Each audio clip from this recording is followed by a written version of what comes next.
قال رب السجن أحب إلي مما يدعونني إليه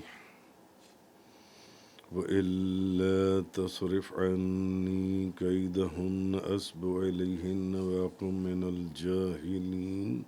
فاستجاب له ربه فصرف عنه كيدهن إنه هو السميع العليم. آج سورہ یوسف کی آیت نمبر 33 سے بیان ہے. یوسف نے کہا اے میرے رب مجھے قید ہونا اس گناہ سے پسند ہے جس کی طرف مجھے یہ دعوت دیتی ہیں، اور اگر تو نے ان کی سازش مجھ سے دور نہ کی تو میں ان کی طرف مائل ہو جاؤں گا اور میں جاہلوں سے ہو جاؤں گا.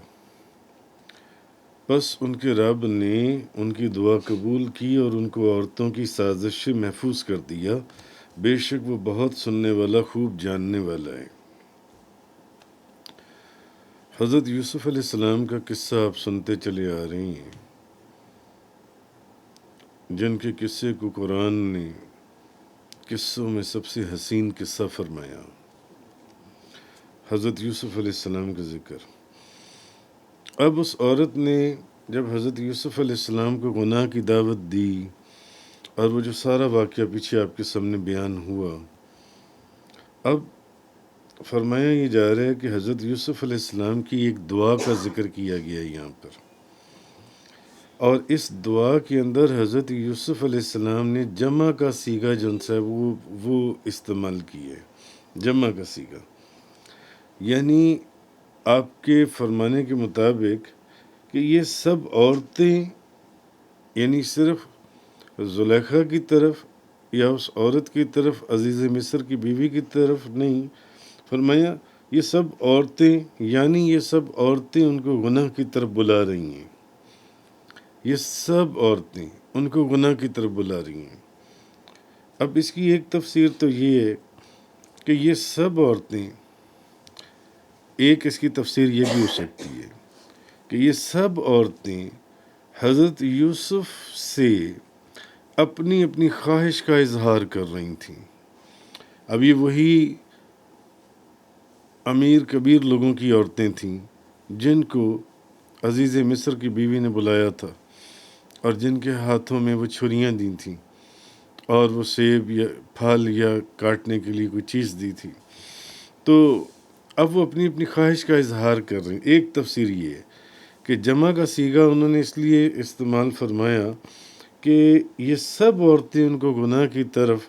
بلا رہی تھیں، کہ یہ سب عورتیں یہ سبھی عورتیں حضرت یوسف سے اپنی اپنی خواہش کا اظہار کر رہی تھیں. اور محفل میں جتنی عورتیں تھیں وہ ہر عورت یہ چاہتی تھی کہ حضرت یوسف اس کی خواہش کو پورا کریں.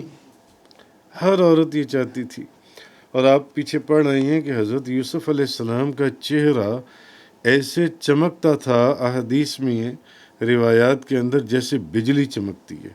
اور ایسا چمکتا تھا. ان کے چہرے کی کیفیت یہ تھی کہ جب گزرتے تھے تو دیواروں کے اوپر ایسے روشنی پڑتی تھی جیسے سورج کی روشنی پڑتی ہے، اور وہ عورتوں کو اسپیشلی دیکھ کر اپنے چہرے پر نقاب ڈال لیا کرتے تھے تاکہ یہ فتنے میں نہ پڑ جائیں. اللہ نے ان کو ایک ایسا حسن عطا فرمایا تھا، یعنی تمام لوگوں کو، جیسے کہ حدیث میں آیا ہے، تمام لوگوں میں آدھا حسن حضرت یوسف علیہ السلام کو اور باقی آدھا حسن باقی تمام انسانوں میں تقسیم کیا گیا. اور ایک حدیث میں ہے کہ آدھا حسن حضرت یوسف علیہ السلام اور ان کی والدہ کو، اور باقی آدھا حسن باقی تمام لوگوں کے اندر تقسیم کیا گیا جن سے. تو اس لیے انہوں نے اللہ تعالیٰ کی بارگاہ میں دعا کی کہ اے میرے رب مجھے قید ہونا اس گناہ سے پسند ہے جس کی طرف مجھے یہ دعوت دیتی ہیں. مجھے قید ہونا جو ان سے اس گناہ سے پسند ہے جس کی طرف یہ مجھے دعوت دیتی ہیں. یہ جو عورتیں جو سی انہوں نے یہ جو فرمایا تو اور اگر تو نے ان کی سازش مجھ سے دور نہ کی تو میں ان کی طرف مائل ہو جاؤں گا اور میں جاہلوں میں سے ہو جاؤں گا۔ اب یہ حضرت یوسف علیہ السلام نے دعا فرمائی کہ میرے مولا مجھے جس گناہ کی طرف یہ مجھے دعوت دے رہی ہیں اگر تو نے ان کی سازش مجھ سے دور نہ کی تو میں ان کی طرف مائل ہو جاؤں گا اور میں جاہلوں میں سے ہو جاؤں گا جو ان سے تو اور مجھے قید ہونا، کیونکہ اس نے کیا دھمکی دی تھی کہ میں تجھے بے عزت کروا دوں گی اگر تو نے میری خواہش کو پورا نہ کیا، جس گناہ کی دعوت دے رہی تھی نہیں تو میں تجھے قید کروا دوں گی جو ان سے، تو مجھے قید ہونا اس گناہ سے زیادہ پسند ہے، قید ہونا جن سے، تو جس کی یہ مجھے دعوت دینی ہے۔ مگر آگے یہ بھی فرما دیا کہ اگر تو نے ان کی سازش، اگر تو نے ان کی سازش اپنی کوئی بڑائی یا اپنی کوئی بزرگی کوئی بیان نہیں کی، فرمایا نہیں اگر تو نے ان کی سازش مجھ سے دور نہ کی تو میں ان کی طرف مائل ہو جاؤں گا اور میں جاہلوں میں سے ہو جاؤں گا۔ اچھا، اب اس آیت سے ایک بات تو یہ بھی معلوم ہوئی کہ جب تک اللہ کی عنایت، اللہ کا فضل، اللہ کا کرم شامل حال نہ ہو، انسان کسی گناہ سے بچ ہی نہیں سکتا اور نہ کسی نیکی کو اختیار کر سکتا ہے۔ یہ اللہ کا فضل ہے، یہ اللہ کا کرم ہے، اللہ کی عنایت جب تک بندے کی شامل حال نہ ہو، انسان کسی گناہ سے نہیں بچ سکتا اور نہ کسی نیکی کو اختیار کر سکتا ہے۔ مگر حضرت یوسف علیہ السلام نے کسی بھی طریقے سے یہاں پر اپنی بزرگی بیان نہیں کی، اپنی بزرگی بیان نہیں کی، حالانکہ وہ اس گناہ سے اللہ نے بندے کو اختیار تو دیا ہے نا،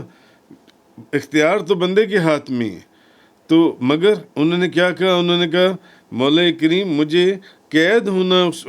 اس گناہ سے پسند ہے جس کی طرف یہ مجھے دعوت دے رہی ہیں، اگر تو نے ان کی سازش کو مجھ سے دور نہ کیا تو میں ان کی طرف مائل ہو جاؤں گا، اگر تو نے ان کی سازش کو مجھ سے دور نہ کیا تو میں اس گناہ کی طرف مائل ہو جاؤں گا اور میں جاہلوں میں سے ہو جاؤں گا۔ معلوم ہوا کہ اللہ کے فضل اور کرم اور اس کی عنایت کے بغیر جو ہے انسان نہ کسی گناہ سے بچ سکتا ہے نہ کسی نیکی کو اختیار کر سکتا ہے، یہ اللہ کا فضل، کرم اور عنایت ہے جن سے۔ تو اللہ تعالیٰ نے حضرت یوسف علیہ السلام کی دعا کو قبول کیا اور ان عورتوں کی سازش سے حضرت یوسف علیہ السلام کو محفوظ کر دیا۔ بے شک وہ بہت سننے والا، خوب جاننے والا ہے، بہت خوب سننے والا، خوب جاننے والا ہے جن سے۔ بہرحال کہا یہ جا رہا ہے کہ جب آپ نے زلیخا کی دھمکی کو سنا اور ان عورتوں نے بھی انہیں سمجھایا، اب ایک تفسیر اس کی یہ بھی، ایک تفسیر تو یہ تھی کہ یہ ساری عورتیں آپ کو دعوت دے رہی تھیں اس گناہ کی، وہ ساری چاہتی تھیں کہ ان کی خواہش کو پورا کیا جائے، مگر جب آپ نے زلیخا کی یہ دھمکی سنی اور ان عورتوں نے بھی اب ایک تفسیر یہ بھی ہے کہ ان عورتوں نے یوسف علیہ السلام کو سمجھایا کہ یہ بادشاہ کی یا خزانوں کے نگران کی بیوی ہے، اس کی بات مان جاؤ، نادان نہ بنو، اپنی جوانی اور اپنے حسن و جمال اس کے اوپر رحم کھاؤ، اپنی قسمت کے اوپر ناز کرو کہ تمہیں کتنی وقت کی امیر کبیر عورت اپنی طرف دعوت دے رہی ہے جنسی ہے، بھلے وہ گناہ کی دعوت ہے، گندگی اور غلاظت کی دعوت ہے جس کی وہ تمہیں دے رہی ہے، ضد کیوں کر رہے ہو، وہ جو کہہ رہی ہے اس کی بات کو قبول کر لو، ہم تمہیں ایک اچھا مشورہ دے رہے ہیں۔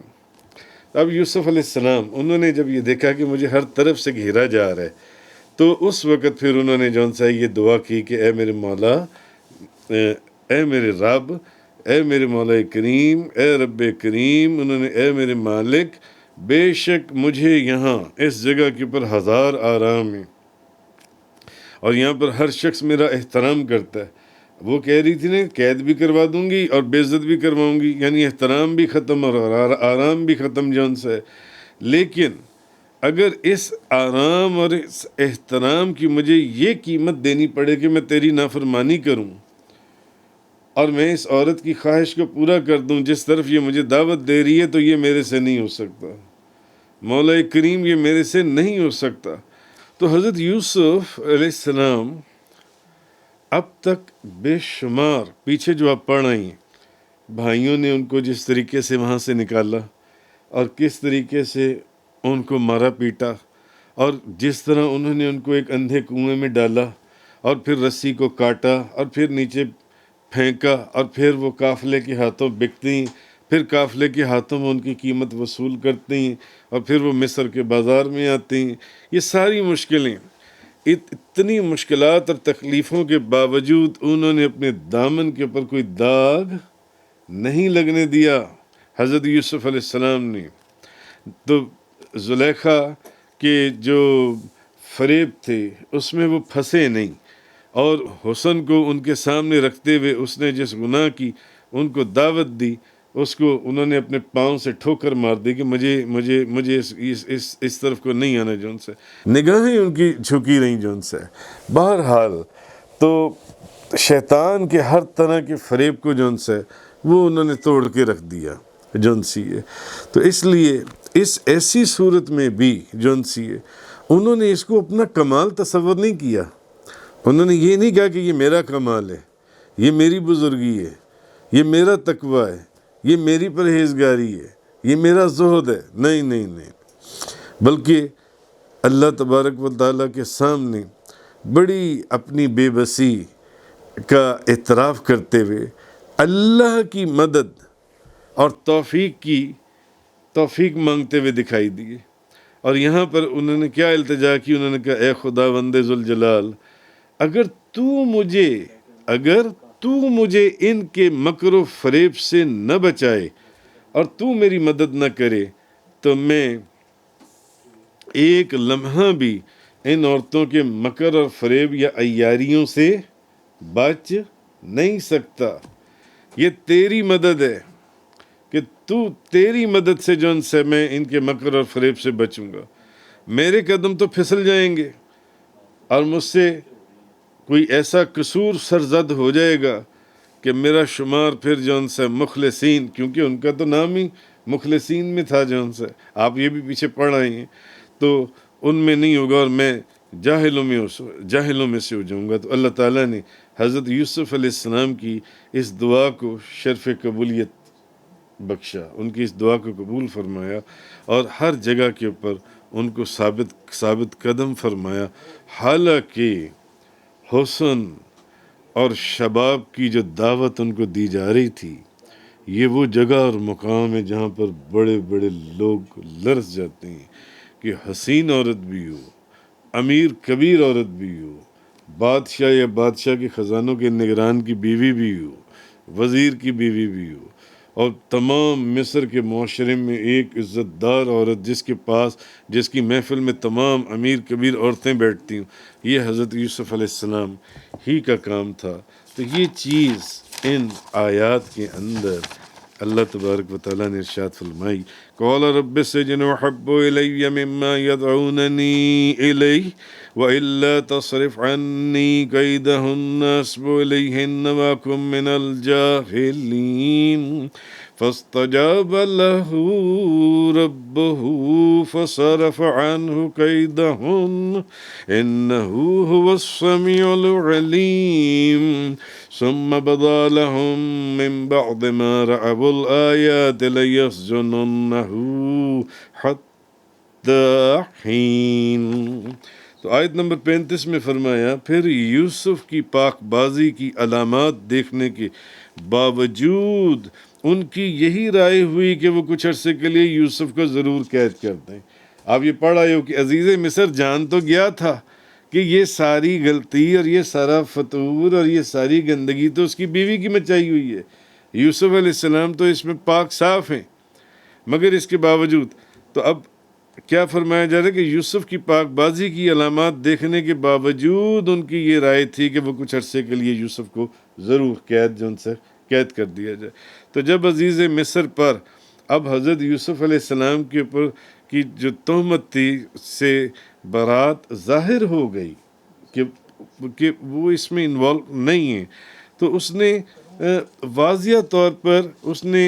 بظاہر حضرت یوسف علیہ السلام سے کوئی تعارض نہیں کیا. اچھا، مگر اس کی جو بیوی تھی وہ اپنے مکر و فریب کے ساتھ حضرت یوسف علیہ السلام کو آخری وقت تک اپنی طرف راغب کرتی رہی جون سی ہے. مگر حضرت یوسف علیہ السلام نے اس کی طرف نہ کوئی توجہ دینی تھی، نہ انہوں نے کوئی توجہ دی. پھر جب وہ حضرت یوسف علیہ السلام سے مایوس ہو گئی تو اب اس نے حضرت یوسف علیہ السلام سے اب انتقام لینے کے لیے، کیونکہ کوئی حربہ نہیں چلا، 7 کمروں کے آگے ایک کوٹھڑی کے اندر وہ لے گئی اور ہر کمرے کو تالا لگا ہوا تھا. اب جب کوئی حربہ اس کا کامیاب نہیں ہوا، اب اس نے سوچا کہ یوسف سے انتقام لینا ہے میں نے، اب یوسف سے انتقام لینے کا وقت ہے. اب اپنے خامد کو کہنے لگی یہ جو عبرانی غلام ہے، دیکھو اس نے مجھے رسوا کر دیا. اس شخص نے مجھے حضرت یوسف علیہ السلام کے متعلق کہنے لگی یہ وہ شخص ہے جس نے مجھے رسوا کر دی ہے. تو یہ لوگوں سے کہتا پھرتا ہے کہ اس عورت نے اپنی خواہش پوری کرنے کے لیے مجھے بہکایا اور ورگلایا تھا، اس نے اپنی خواہش کو پوری کرنے کے لیے. اور میں ہر شخص کے سامنے دیکھو اپنے خامد کو کہنے لگی کہ میں اپنا عذر کیسے بیان کروں گی، یہ دیکھو اس نے میرے اوپر کیسا الزام لگایا ہے، تو میں کیسے آپ پیچھے یہ بھی پڑھ رہے ہیں کہ عزیز مصر نے پہلے ہی حضرت یوسف علیہ السلام کو اشارتاً کہہ دیا تھا کہ اس بات کو جانے دو، یعنی خاموش رہو، یعنی اگر یہ بات اصل حقیقت باہر آ گئی تو میں بھی ذلیل ہو جاؤں گا اور میری بیوی بھی خراب ہو جائے گی جون سی ہے. تو اس نے کہا کہ دیکھو اس نے مجھے بہکایا اور ورگلایا تھا جون سے، اور میں ہر شخص کو کیسے اپنی صفائی دیتی پھروں گی کہ یہ تو سارا کچھ جون سے اس کی کارستانی تھی، اس نوجوان کی، یوسف علیہ السلام کی. تو اس لیے ان باتوں کا چرچا روکنے کے لیے اب ایک کام کرو، اس کو قید کر دو. اب ایک یہ نئی آزمائش تھی اس اللہ کے بندے کے اوپر. اب عزیز مصر نے کہا کہ جب بدنامی اتنی ہوئی رہی ہے اس لیے مصلحت اسی میں ہے کہ لوگوں کی زبانیں بند کرنے کے لیے اس کو قید کر دیا جائے. تفسیروں کے اندر ہے لوگوں کی زبان بند کرنے کے لیے، حالانکہ وہ جانتا تھا ساری بات، اس کو معلوم تو تھا، بہرحال اب ان کو قید کر دیا گیا. تو ایک روایت میں تفسیر امام ابن ابی حاتم کے اندر کہ حضرت یوسف علیہ السلام 7 سال تک اب قید خانے میں رہے. 7 سال. ایک ایسا جرم یا ایک ایسی تہمت جس کے اندر وہ ملوث ہی نہیں تھے، جس سے وہ پاک اور صاف تھے. 7 سال قید رہے. اور ایک روایت میں ہے کہ وہ مدت 5 سال تھی جو ان سی ہے. اور ایک روایت میں ہے کہ ان کی قید کی مدت کی کوئی جو مدت ہے وہ معین نہیں کی جا سکتی. وہ ان کو غیر محدود مدت کے لیے قید کیا گیا تھا. اور بعض مفسرین نے کہا ہے کہ یہ قول زیادہ صحیح ہے. بعض نے کہا 5 سال، بعض نے کہا 7 سال، مگر بعض نے کہا نہیں، غیر محدود مدت کے لیے ان کو جو ان سے قید کیا گیا تھا جو ان سے حضرت یوسف علیہ السلام کو. تو یہ چیز آیت نمبر 35 کے اندر فرمایا ثم بدا لهم من بعد ما رأوا الآیات لیسجننه حتی حین. پھر یوسف کی پاک بازی کی علامات دیکھنے کے باوجود ان کی یہی رائے ہوئی کہ وہ کچھ عرصے کے لیے یوسف کو ضرور قید کر دیں. تفسیر قرآن کا یہ لیکچر انگلش میں سننے کے لیے براہ کرم ڈسکرپشن میں موجود لنک پر کلک کریں.